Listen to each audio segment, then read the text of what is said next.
আমার নাম সুকুমার জানা, আমি এসেছি গঙ্গাসাগর থেকে, সাগর দক্ষিণ 24 পরগনা।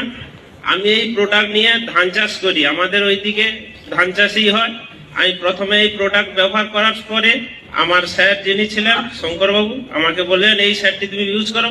আমি এই সারটি ইউজ করার পরে 1 বিঘাতে ধান চাষ হয়েছে। আমাদের একটাও ইঁদুর কাটেনি। ভূবস্ত্র দানাতে এত পাওয়ার আছে, ইঁদুর একটাও জমিতে ধান গাছ কাটতে পারবে, এর একবারে 100% গ্যারেন্টি। এবং এই জমিতে আমি ধান পেয়েছি 25 মণ ধান পেয়েছি। এক বিঘা জমিতে 25 মণ ধান পেয়েছি। আগে 20 মণ করে হতো। Thank you. এবং এতে আর একটা পাওয়ার আছে, আমাদের বাড়ির পাশে একজন ধান চাষ করেছে একই ধান, উনার যা রেট নিয়েছে আমার থেকে 50 টাকা বেশি দিয়েছে আমাকে। देखो, एक आम आदमी, एक सर्वसाधारण किसान, एक सादा आदमी जब बात कर रहा है तो इसकी बातों में दम जितना है उससे 10 गुना अपने प्रोडक्ट में दम है, इतना याद रखना।